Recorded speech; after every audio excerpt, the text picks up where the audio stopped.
Welcome to universe classes. स्वागत है आप सभी का यूनिवर्स क्लासेस में। हम स्टार्ट कर रहे हैं आज से यूपी टेट के लिए प्रीवियस ईयर क्वेश्चन पेपर, जो कि आपके एग्जाम के लिए काफ़ी हेल्पफुल होगा। यदि आप यूपी टेट या फिर यूपी सुपर टेट की तैयारी कर रहे हैं तो आप इस वीडियो को जरूर वॉच करें, जिससे कि आपको आपके अंदर कॉन्फिडेंस आएगा। यदि आप बीटीसी कर रहे हैं फोर्थ सेमेस्टर में या फिर आप बीएड कर रहे हैं सेकेंड ईयर में, तो आप टेट के लिए अप्लाई कर सकते हैं, जो कि दिसंबर में संभावित है कि दिसंबर में टेट के एग्ज़ाम होगा। तो चलिए शुरुआत करते हैं आज से इस सेशन की, और इसमें हम डिस्कस करेंगे मनोविज्ञान के क्वेश्चन को, जो कि काफ़ी इंपॉर्टेंट क्वेश्चन है और प्रीवियस ईयर हैं। जो कि इससे क्या होगा कि आपको एक फाउंडेशन मिलेगा और आप जो है पैटर्न को समझ पाएंगे किस तरह से क्वेश्चन आते हैं। यदि आप तैयारी कर चुके हैं या कर रहे हैं तो भी आपके लिए हेल्पफुल होगा। चलिए शुरुआत करते हैं।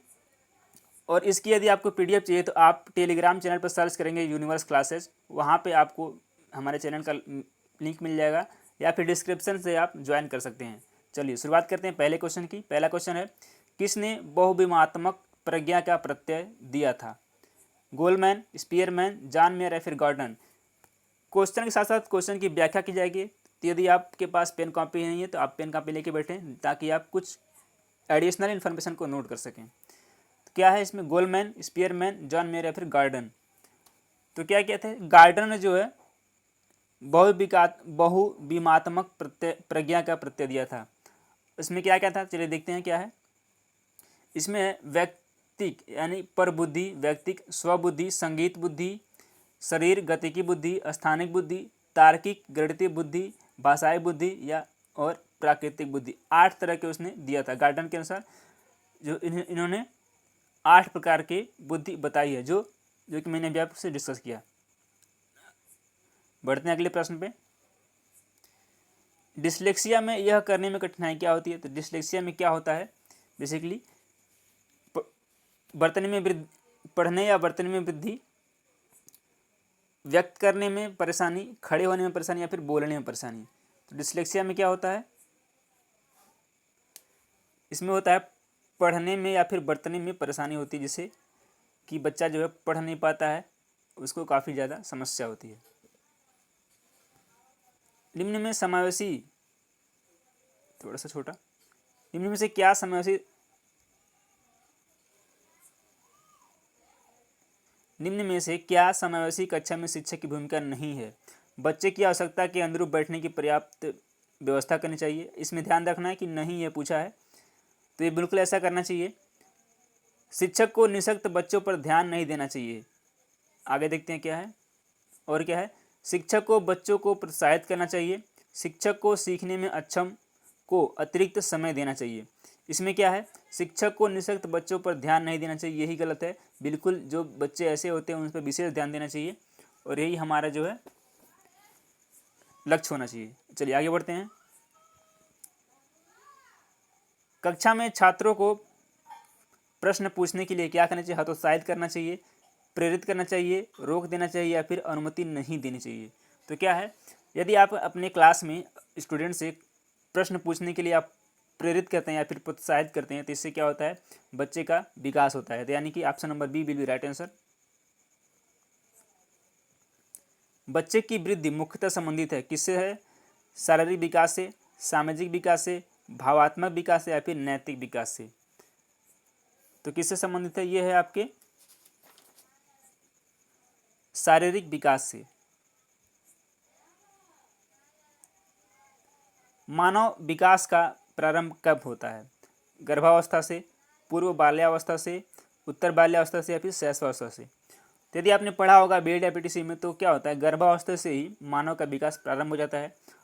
और क्या होता है, उससे पहले शैशवावस्था, बाल्यावस्था, किशोरावस्था, प्रौढ़ावस्था, और इसी तरह के जीवन पर्यंत निरंतर किसी न किसी रूप में उसका विकास चलता रहता है। तो क्या है, ऑप्शन नंबर ए सही जवाब है। द कंडीशन ऑफ लर्निंग पुस्तक के लेखक कौन है? ये इंपॉर्टेंट क्वेश्चन है। इसमें लगभग 4 क्वेश्चन बनेंगे, मैं चारों की आपको व्याख्या दूंगा। E.L. Thorndike, B.F. Skinner, R.M. गेने या फिर I.P. पावलोव? तो इस पुस्तक के तो लेखक कौन है? इसके लेखक तो हैं R.M. गेने। बाकी जो सारी पुस्तकें, थॉर्नडाइक ने कौन सी पुस्तक लिखी है? तो थॉर्नडाइक ने animal intelligence, the psychology of arithmetic, 2 पुस्तक इसकी होगी, थॉर्नडाइक की हो गई।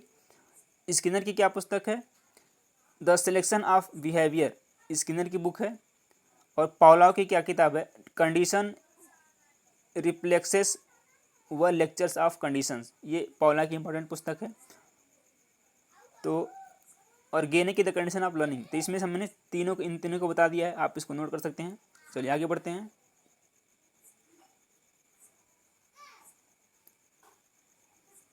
किशोरावस्था बड़े संघर्ष, तनाव, हमला व विरोध की अवस्था है, यह कथन किसका? ये भी इंपॉर्टेंट क्वेश्चन है, इसमें भी हम व्याख्या देंगे। तो इसका जो ऑप्शन है नीचे है, किशोरावस्था बड़े संघर्ष, तनाव, हमला व विरोध की अवस्था है, यह कथन किसका है? तो इसका आंसर तो हो जाएगा आपका बी, स्टैनले हॉल। बाकी देखते हैं। स्टैनले हॉल के अनुसार किशोरावस्था बड़े संघर्ष, तनाव, तूफान व विरोध की अवस्था है, ये स्टैनले हॉल की हो गई। जर्सील्ड ने क्या कहा था? जर्सील्ड ने कहा था किशोरावस्था वह समय है जिसमें विचारशील व्यक्ति व्यवस्था से परिपक्वता की ओर संक्रमण करता है। एक बार फिर से, जर्सील्ड के अनुसार, इसके अनुसार किशोरावस्था वह समय है जिसमें विचारशील व्यक्ति बाल्यावस्था से परिपक्वता की ओर संक्रमण करता है, ये जर्सील्ड की हो गई। और इसके बाद आते हैं क्रो एंड क्रो के। क्रो एंड क्रो ने कहा था किशोर ही वर्तमान की शक्ति और भावी आशा को प्रस्तुत करता है, ये हो गए क्रो एंड क्रो की। और एक है ब्लेयर जॉन्स एम सिम्पसन ने क्या कहा था? किशोरावस्था प्रत्येक व्यक्ति के जीवन में वह काल है जो बाल्यावस्था के अंत में आरंभ होता है और प्रौढ़ावस्था के आरंभ में समाप्त होता है। तो ये हो गए स्टेटमेंट। चलिए आगे बढ़ते हैं। एक और इम्पॉर्टेंट क्वेश्चन, सूक्ष्म शिक्षण के भारतीय प्रतिमान में कुल कितना समय लगता है? 36 मिनट, 40 मिनट, 45 मिनट या फिर 30 मिनट? तो ये लगता है 36 मिनट। अब कौन कौन सा लगता है? पाठ योजना बनाएंगे इसमें 6 मिनट, शिक्षण करेंगे 6 मिनट, फिर इसके बाद प्रतिपुष्टि या पोषण 6 मिनट, उसके बाद जो है पुनः पाठ योजना फिर 6 मिनट, पुनः शिक्षण फिर 6 मिनट, उसके बाद है पुनः प्रतिपुष्टि फिर 6 मिनट। तो कितना हो जाएगा? 6 × 18 और 18 36 मिनट। 36 मिनट का समय लगता है इसमें। सीखने का पठार की प्रक्रिया के मुख्यतः अभिलक्षण हैं जो उस स्थिति को प्रकट करते हैं जिसमें सीखने की प्रक्रिया में कोई उन्नति नहीं होती है, यह कथन किसका है? तो यह कथन किसका है? यह है रॉस का। रॉस ने ही कहा था सीखने का पठार सीखने की प्रक्रिया के मुख्य अभिलक्षण है जो उस स्थिति को प्रकट करते हैं जिसमें सीखने की प्रक्रिया में कोई उन्नति नहीं होती, यह कथन रॉस का है। Option number C will be right answer. और गेट्स ने क्या कहा था?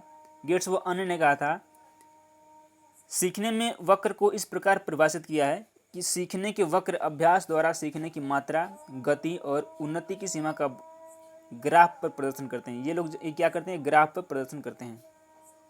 चलिए आगे बढ़ते हैं। यदि शिक्षक कक्षा को समस्यात्मक बालक के रूप में पाता है, यदि शिक्षक कक्षा में एक छात्र को समस्यात्मक बालक के रूप में पाता है तो उसे क्या करेगा? वह बच्चों को दंड देना चाहिए? ऐसे बच्चों को नहीं, ऐसा नहीं करना चाहिए। बच्चे को नज़रअंदाज करना चाहिए? नहीं, ऐसा भी नहीं। बच्चे को परामर्श देना चाहिए? बिल्कुल यही होगा। क्या होगा? ऑप्शन नंबर सी, बच्चे को परामर्श देना चाहिए और फिर वह उसकी समस्या को जानने की कोशिश करना चाहिए जिससे कि वो आगे अपनी पढ़ाई कर सके। चलिए, पाठ्य सहगामी क्रियाएं मुख्यतः संबंधित हैं शैक्षणिक संस्थानों के विकास से, छात्रों के सर्वांगीण विकास से, छात्रों के वृत्तिक विकास से या फिर छात्रों के मानसिक विकास से। तो ये हैं छात्रों के सर्वांगीण विकास से रिलेटेड। अगला प्रश्न है, निम्न में से किसने अधिगम सिद्धांत का प्रतिपादन नहीं किया? कोहलर, स्किनर, बीएफ ब्लूम या फिर थॉर्नडाइक? तो ये किसने किया है?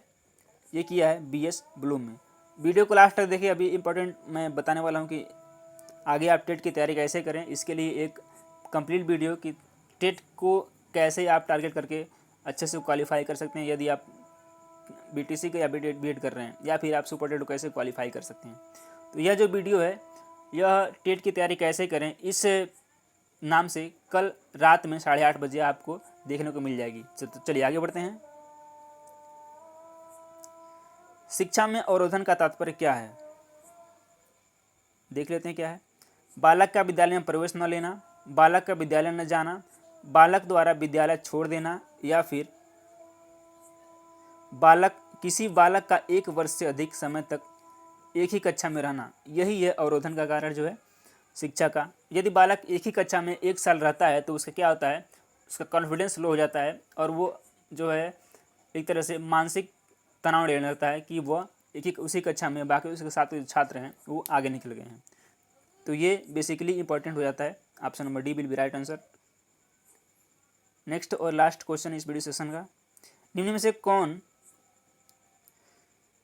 में से किस कौशल में पूर्व ज्ञान का परीक्षण आता है? उद्दीपन, परिवर्तन कौशल, प्रस्तावना कौशल, या फिर समापन कौशल, या फिर प्रदर्शन कौशल।